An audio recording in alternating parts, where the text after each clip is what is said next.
Welcome back. Now, let's delve into a significant development in Nigeria's political landscape. Earlier this week, a group known as the Patriots, led by former Secretary General of the Commonwealth, Chief Emeka Anyaoku, met with President Bola Ahmed Tinubu. Now, this they did at the State House. The group has called on the president to initiate a process for drafting a new constitution, arguing that the current one is no longer fit to guide the nation toward prosperity. And so joining us to unpack the implications of this meeting and also the broader conversation around the constitutional reform is Professor Anthony Kila. He's the Director General of the Commonwealth Institute of Advanced and Professional Studies, and he joins us live in the studio. Professor, good morning to you, and thank you so much for coming. Welcome back, sir. Good to be here. Good morning. As always. I mean, the call for a new constitution is a bold one, especially from the former Secretary General, and that's Chief Emeka Anyaoku. And his group argued that the current constitution has not addressed Nigeria's challenges. It cannot take the country to the promised land, in quotation mark. What do you make of this assertion? And do you believe that we need a new constitution? Is this indeed the solution to Nigeria's myriad of problems? I mean, definitely I agree. I was with him when he said it would be odd for me to have any reservation. But, I agree because proof of my agreement is that I was there. The logic of my agreement is that reason and conscience actually proves that we do need a constitution. Let us start from a very simple thing. The first three words in the Nigerian constitution says, "we the people." Well, that's a lie. We the people never start to say, we want this 1999 constitution. This constitution is a fruit of a military decree that was turned into constitution for us. And that is wrong. That is on principle. But really in practice, given where we are, whether you look at it from 1914 or 1960, or indeed from 1999 today, given the state of our nation and the kind of things we're going through, I'm very convinced that if you ask Nigerians to sit down today and write their constitution, it will be very different from what you have in the 1999 constitution. It will be different because the concerns Nigerians of today will be worried about will be guarantees for diversity. It will be guarantees against oppression of the police. It will be guarantee against invasion of the state.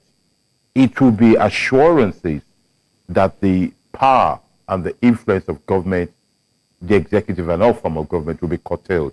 I suspect they will say something about the salaries of lawmakers in the new constitution. I suppose they'll peg it to something along that line. My thinking is that if we start together to say, let's do a constitution, we're going to do something different. So what we have is a constitution that is not fully legitimate, very flawed, and certainly not functional. As a result, if you have something that does not work, what do? You redo it. You redo it. Yeah. You said the first three words, "we the people." So obviously, we're not a pluralistic society. Yes. And Chief Anyaoku actually noted that when he gave examples of Canada and I think India, them embracing a pluralistic society and how it worked well for them. And on the other extreme was Yugoslavia and Czechoslovakia and how they disintegrated. So how do you compare that statement to what we have currently now in Nigeria? Well, then again, you were there, and I did see you in the picture with the president, by the way. But if you give some credit to that, well, I think it makes sense. I mean, I keep saying I was there because I believe in it. I was there because I understand it. I was there in knowledge and conscience. So I think I'm in a good place to explain it very well. Yeah. If you look at it, so what we've done in Nigeria, from 1960 onwards, is that, well, actually more from 1966, but rather than embrace our diversity, we have tried to force ourselves to what we're not. You see, we've tried to do a country to say we're Nigerians. What does it mean? The error that people make is that we don't have to be. If you look at profiles of politicians, they use a very ugly word. They say it's detribalized. Well, that's one of the worst words in English language, detribalized. You don't have to be detribalized. We can live in a country knowing that Nigeria is not a state nation, but the union of nations. And in the union of nations, every part of the country can be guaranteed a safe, prosperous, and happy life within the framework of the law. I argue that the Nigeria of the future should be a country where the center is not very strong and the sub-nations, regions, the state are stronger, because that's where the real action is. So we don't giving have power to the people. to the themselves. people. You decentralize. So you don't have people rushing to the So center. what would that new reformed constitution look like? Exactly what would it be? Well, now, this is because the Patriots are asking for input of the people, you cannot say what it will be. But, those who know me, I'm very frank about my things. I like to say what I would like to see. I would like a short constitution.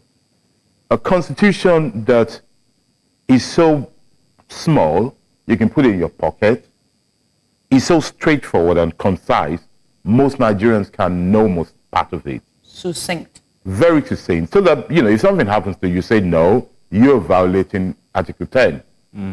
I want a constitution that is not more than 20 rules. And it's very doable because, those are the basics. What is a constitution? Foundation of the country, form of government, guarantees of rights. As you can see, I teach constitution a lot.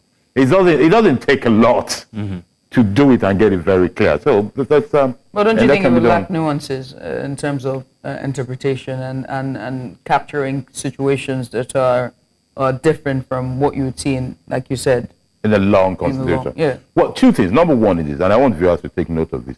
Anytime you find an agreement that is very long, terms and conditions, there's something bad in it that's going to happen to you. Good agreements are short and straight to the point. That's on one side, generally speaking. Specifically speaking, this is 2024. We have had 100 years of experiences of constitutions around the world. If anybody has the duty, the privilege of helping to write a constitution today, the key word is to be precise. The key word is to be succinct in it. And you get straight to the point, because you can borrow examples. You've seen what will happen if you use all or all. You can see what will happen if you use and if. So, it's we're not, and this is the thing, right. And this is why I get angry with some people. When they say Nigeria is a young democracy, we don't have to start from the beginning. We can start from the end of where others have been, walk on the shoulders of giants, as it were. That's the way we ought to be thinking if we want to move things forward. The Patriots are proposing that, President Tinubu send an executive bill to the National Assembly to convene a National Constituency Assembly with members elected on a non-party basis. Yes. They suggest that this assembly should draft a new constitution within 9 months. How visible do you think this timeline is, and what challenges might arise, during such a process? I think 9 months is more than enough. If you get serious people inside, you can do a constitution in 3-6 months. It's just the passing in that goes through, because let's face it, they're not starting from zero. There's the 2014 Confab report. There is the 1963 Constitution. You already have these. We have a lot of things. All they need to do is get together and do a summary and take the nuances to meet the Nigeria of today and tomorrow. So you look at the past to build it tomorrow. The problems you might have are that there are some people who, for some strange reasons, individuals or groups or cabal is the trending word, that do not want things to change in this country. For some reason, they want to hold it down. Some of them genuinely because they're shallow, because their understanding of the world is limited to a general understanding of social constructs, to know that if it's not a mountain, if it's man-made, you can twinkle it and sit down and let it fit you. It is not the law that Moses brought from the mountain. What about the challenges as well in doing this proposal to the President Tinubu? Well, I think you've seen the way the country works. I mean, the president, personally, the proposal, the suggestion of the Patriots is to give a pathway, to say, here's one way you can do it, a very quick way. I mean, it's not difficult, and he can do it. So that pathway is given. Has the group, the Patriots, have they considered the architecture of this reform? Who's going to be representing the different people across Nigeria? One, the expenditure that's going to go into putting together this new... say, town hall meeting where people are coming in. The timeline, I think you already touched on the timeline. We touched on the timeline. But the architecture, the structure, the function of the different units that come together to make this reform, what's that going to be like? Well, I think, so what is the principle behind it? The idea is that if you make it a partisan choice, people will bring in their ideology and their interest into it. But if you make it a general national thing that is not partisan, you look for people who are qualified to talk about constitution. that represent the various constituencies in Nigeria. What are our constituencies? It is ethnic, it is religious, and professional. We can, you can do it in broad terms. If we're very serious and want to simplify things, it is easy to, to break it into 3 or 4 different groups. And you look at them across the local governments of Nigeria, you look at it at, various parts of Nigeria. That's not a very difficult thing to do. Then you say what is going to be the expenses. Number one is that if they're good men and women of goodwill, the first rule should be, let's not make Nigeria bankrupt. Let's spend as little as possible. Let's use Zoom where it's possible. We don't have to travel every day. They don't have to buy them new cars. If you really cannot have a car, maybe you shouldn't be there at all. So let's not do those kind of things. Let's get the existing finance to finance it. But above all, we have to see this not as a waste, but an investment. So the whole point is, you want to invest in something that is worth it, but you want to do it in a prudent way, knowing what it will generate tomorrow. That's the way to look at it.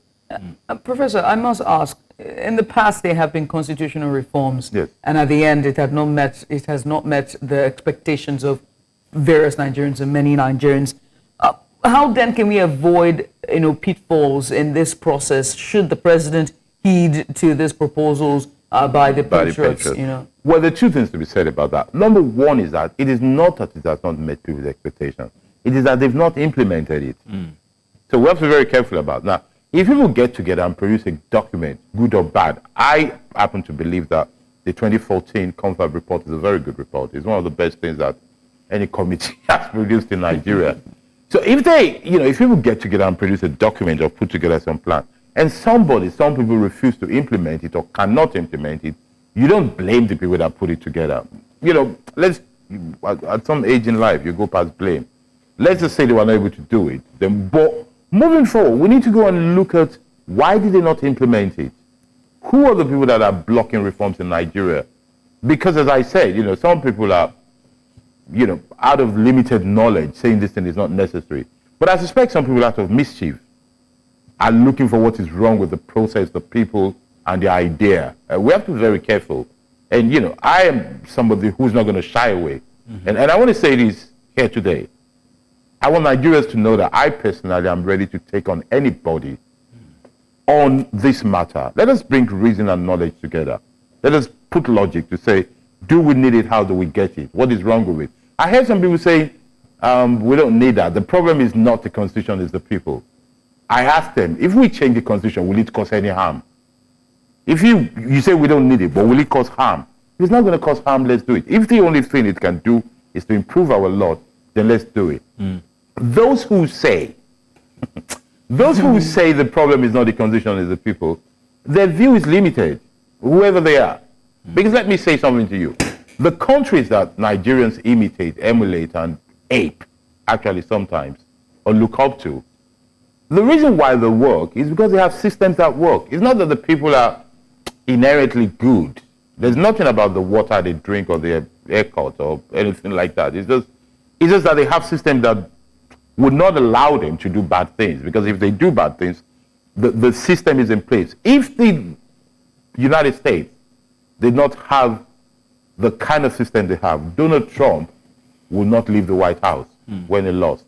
I want Nigerians to keep remembering that. It is a man is a product of system. A few people make history. Most people are made by history. So every Nigerian must have political will to be able to build a system, the system that we need to ensure rule So of in law. line with that, I was going to ask, you stated your responsibility. Yes. What responsibility do we owe? Judith, the media, social society, civil society, civil societies, every Nigerian out there. Thank you very much for that. That's very much for that question.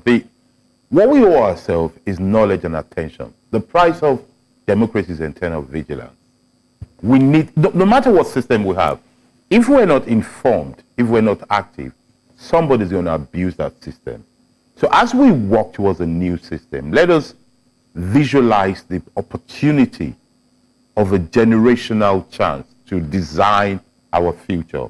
Whether we're individuals, citizens, consumers, media people, professionals, students, traders, lovers, whatever we are. Let us imagine we have this chance to reshape our future. And let us think of what matters to us and participate, put our input, so that we become aware of it and we can shape it together. And once we shape it together, we're then going to be clear what our rights and our responsibilities are. And we'll hold on to somebody so that the day after we have a new constitution in Nigeria, it's going to be a reset moment.